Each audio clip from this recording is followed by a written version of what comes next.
Hello, everyone. I'm Bruce Meyer, editor of Rubber and Plastics News. Welcome to the second day of the International Silicone Conference organized by Rubber and Plastics News. Our opening speaker for today's session is Will Mars, founder and president of Endurica LLC. He is an international leader in the failure mechanics of rubber. The comprehensive testing and simulation tools Endurica has developed under his direction help companies across the world to speed their product development process and compete on durability. He has received several awards for his scientific contributions and innovations, including the 2017 Rubber Division Arnold Smith Special Service Award, the 2007 Sparks Thomas Award from the ACS Rubber Division, and the 1999 Henry Fuchs Award of the SAE Fatigue Design and Evaluation Committee. Mars is the editor of Rubber Chemistry and Technology and past editor of Tire Science and Technology. He has 50 plus peer-reviewed publications and 3 patents. Will's topic today is Giving Arthritis the Finger, Medical Device Design Optimization for Durability. It's my pleasure to now turn the discussion over to Will Mars. Thank you, Bruce. Good to be here. According to the CDC, 12% of all adults have to limit their activity at some point due to arthritis. And today I want to talk about an intervention that's based on a silicone rubber technology. And I want to show how simulation can be a vital tool in getting the material selection and the materials design right. And I want to start by just introducing my co-authors. This project was a collaboration between my company Endurica, Optimal Device, and Synopsys. Optimal Device is a simulation company that specializes in the analysis of medical devices. And all of the finite element models that I'm going to show in today's talk were developed by Rob Stuppelbein at Optimal Device. We've also partnered with Synopsys. Synopsys is a software company that develops a tool called Simpleware that we've used in this talk to convert images from a CAT scan into geometry for our models. You'll see what that looks like. But so they've provided the human body data set and the software that we use to pull images out of that data and into our models. And a little bit about Endurica. We are a simulation company founded, this is our 12th year, so founded in 2008. Our focus is 100% on durability. And let's see, there we go, get my slide synced up. And yeah, we've done work in a lot of sectors, automotive sector, oil and gas, electronics, and what I'm going to show you today is some work that we've done in the medical device sector. So arthritis is involves a wearing away of the cartilage that caps the bones in your joints. That's osteoarthritis.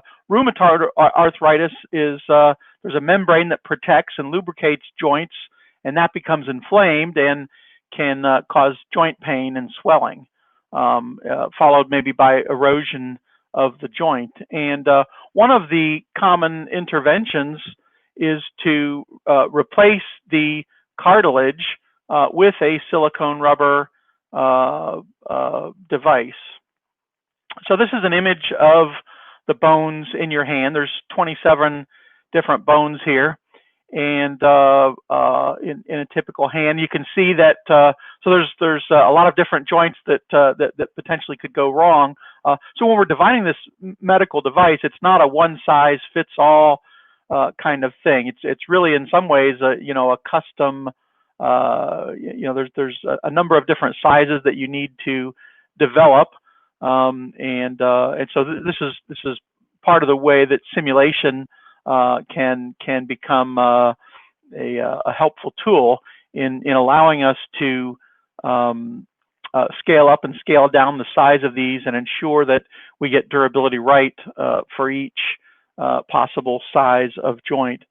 I'm going to show a typical example. This is a commercial product that's on the market, and this is not specifically the one that we've simulated, but I think it's a well-known example. So these are images on the left-hand side of the joint replacement, and then on the right-hand side of the slide, I'm kind of showing the figures that show the typical surgical procedure. So you kind of remove the old joint, you remount the inside of the bone, and then you insert this silicone rubber element in between there. You can see there's kind of some legs on the joint that are then sort of bonded into the bone, and then once you patch this all back up and let it heal, then that becomes your joint replacement. Like I say, just a disclaimer: the results I'm going to show in this simulation are not the design we've used is one that we made up. It's not the Swanson finger joint, but these were some nice images to kind of show what the procedure is that we're talking about. I mentioned that the hand has a number of different joints in it, and so there's a need for many different sizes. Of course, people have different sized hands as well. So, so when we develop this, we have to think about a range of different sizes that we're going to need to design. Also, when we're designing this, one of the key considerations is that the part needs to have a sufficient durability. And in this case, the FDA has a requirement that the joint needs to be able to endure more than 10 million flex cycles in which the finger joint is flexed through 90 degrees. So that's kind of a basic, go-to-market qualification that that the design has to pass.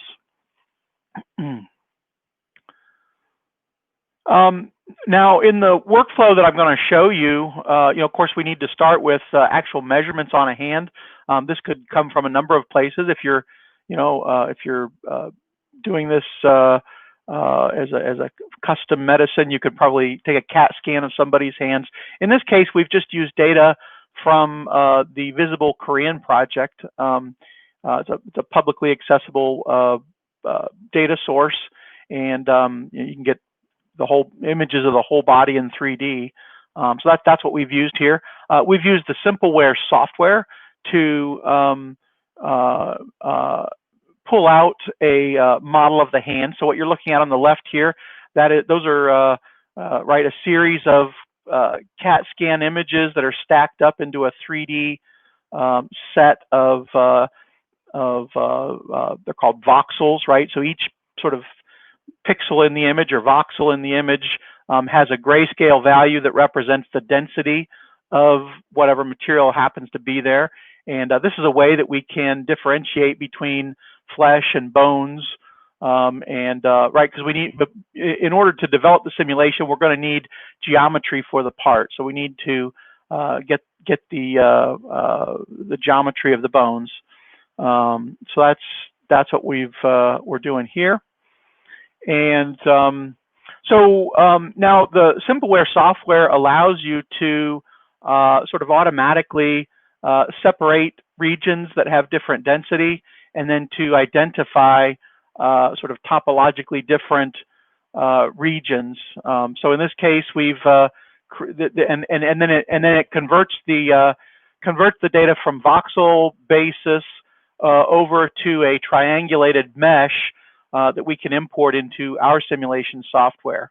So what you're looking at here are just the individual objects that were identified as bones in the CAT scan image, and we can export these as a step file and then bring these into the simulation environment.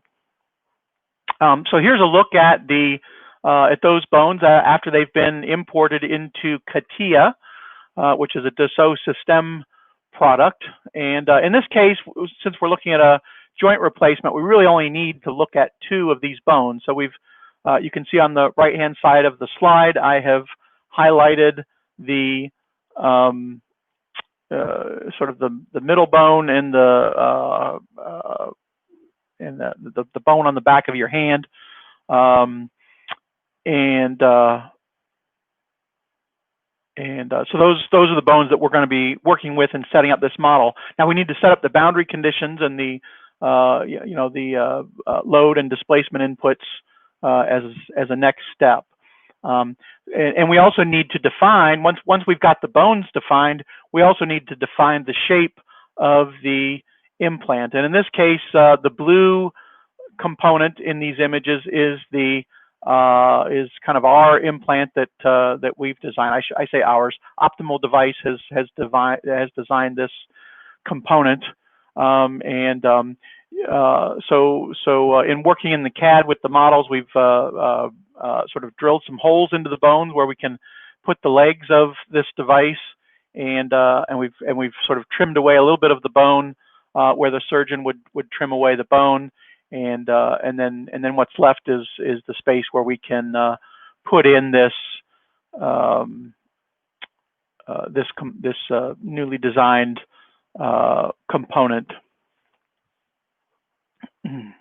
If you want to read more about the workflow, there's a hyperlink up in the upper right of the slide, and there's a whole bunch of detail there about kind of the workflow from going from the CAT scan images over to bringing these into CAD, and then finally bringing these as a next step that I'm going to show you into the fine element model. As a boundary condition, I'll just mention that we've glued the silicone rubber. We've glued the silicone where in the places where the silicone rubber is in contact with the bone. Those have been glued in our simulation. When we come into the simulation side, the other thing that we need to think about are the mechanical properties of the materials in the simulation. So what you're looking at on the left-hand side of the slide are 2 tables that give the stiffness properties of the bone and of the silicone rubber. We're actually going to compare 2 silicone rubbers, A and B here, and just as an example, I'm giving the properties for silicone A. And on the right-hand image, you can see stress strain curves that have been plotted in 3 different modes of deformation. This is the standard input that a fine element simulation would take for this kind of simulation. We're using a 3rd order Ogden model to represent the stress strain behavior in the simulation, and so those are the material properties that we've used. So once we run the simulation, you can see here the finger going through. We do plus 20 degrees and minus 70 degrees. So that gives you a total of 90 degrees of flexing. And what you're looking at here, the colors on the part as it's flexing, that is showing you the history of the stresses on the part as it goes through its 90-degree flex cycle.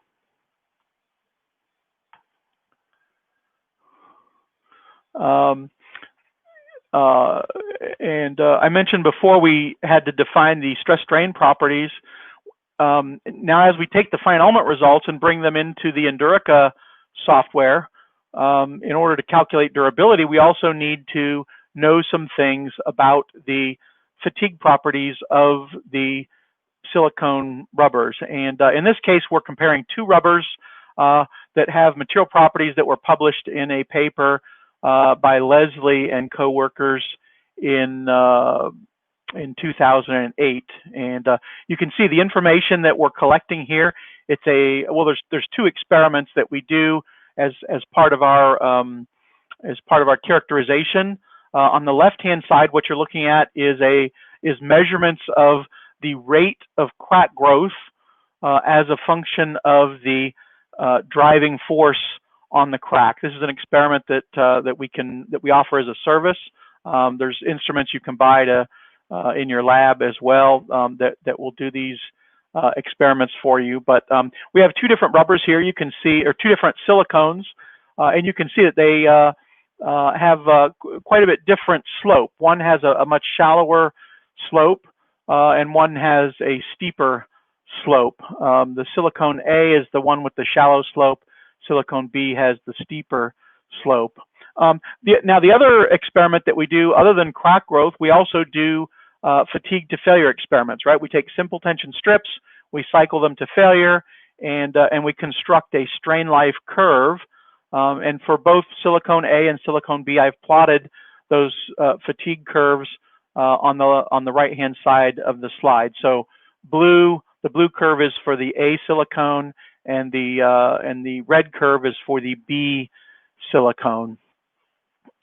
Once we know both of these, once we've run both of these experiments, one important piece of information that we pull out of these experiments is something that's known as crack precursor size. In other words, each of these materials has a characteristic size of microscopic homogeneity that defines the crack nucleation in that particular material.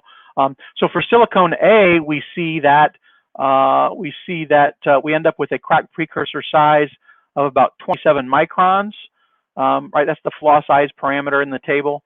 For silicone B, we're seeing a crack precursor size, a flaw size of 13 microns. So B has the smaller flaw size in this case.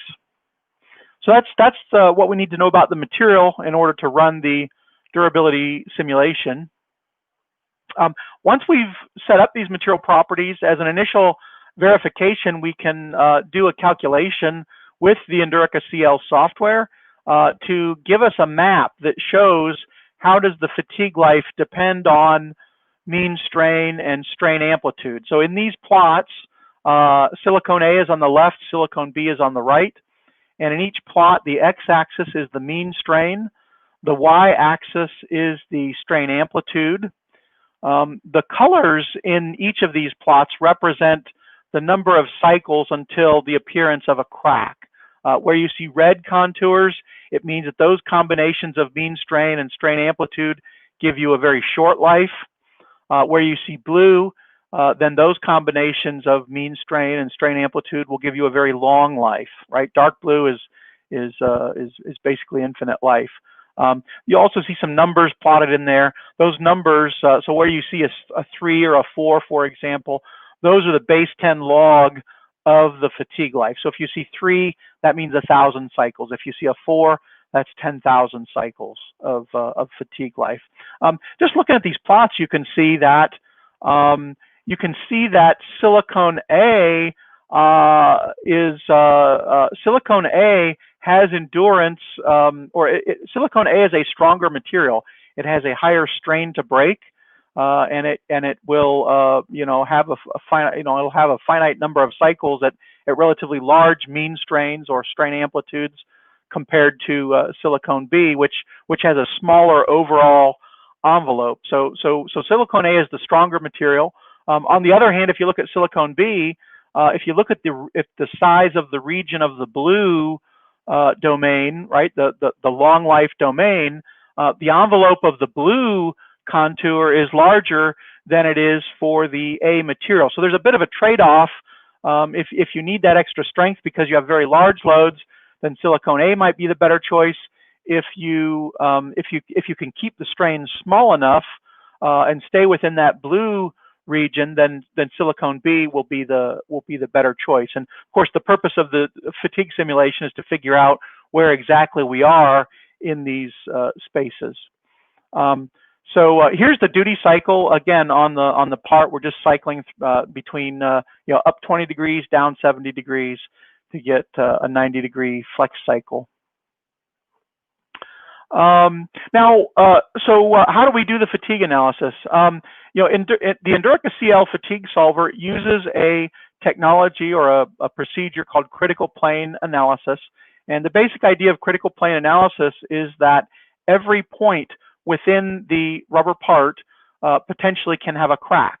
And that crack at that particular point can have any particular orientation. So the idea of critical plane analysis is you calculate the fatigue life for every possible orientation that a crack might have. In the image here, you can see an animation of a crack being scanned through all of the possible three-dimensional orientations it might have. We calculate life for every orientation, and from all of those possibilities, then the one that has the shortest fatigue life, that's the one that actually dominates and governs the failure behavior of the part. We repeat this calculation at for every finite element in the simulation, right? Every point within your part, we do this calculation. And we can present the results as a colored sphere, right? The colors on the sphere show the fatigue life. Red is short life, blue is long life. And so the procedure predicts not only how long the shortest fatigue life is, it also tells you in what orientation that worst crack will show up. So you could think of this as a very conservative approach to fatigue life prediction because it tries every single possibility and it's always looking for the worst possible case. So if we go ahead and we plot the fatigue results on as contours of fatigue life on the finite element models, that's what we've done here. And at the top image is showing the fatigue life results for silicone A. If you remember, that was the stronger material. And then on the bottom image, we're showing the fatigue contours for material B. That was the weaker material that had the larger space if you could stay at small strains. And so in this case, it turns out that silicone B would be the right material choice for this application. And in this case, we basically have, basically infinite life is what we're seeing. So, right. And that brings me to my last slide. Where do we go from here? I guess as a demonstration, I think we've shown that, well, one thing that you could look at here, we've just done a very simple loading, but the Endurica software is designed specifically to handle very complex loading cases. So if we had load inputs in multiple directions, right, not only flexing, but maybe if somebody was abused, grabbing onto the finger, if you're trying to lift something, if there are forces in many directions, the Endurica software can handle that quite well. We can link up the simulation software that we use with optimization codes if you want to search for better shapes for the design, for example, or better material properties. And of course, you could use these techniques to simulate a whole range of sizes and model a whole product family instead of just a single product.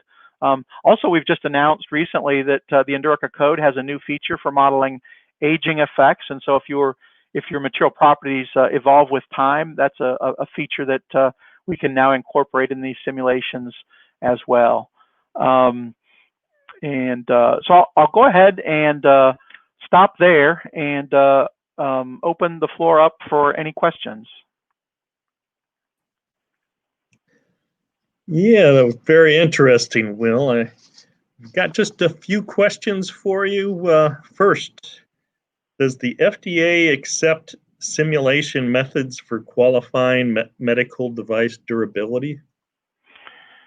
Yeah, with simulations, people are always very concerned with how results are validated, and whenever you're going to put a real product on the market, you always want to back it up with real testing.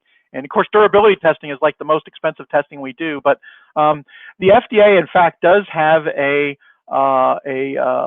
program that is aimed at making full use of simulation results as part of the validation programs that are required for medical devices. It's not everything, but yes, you can use simulation results as part of the evidence.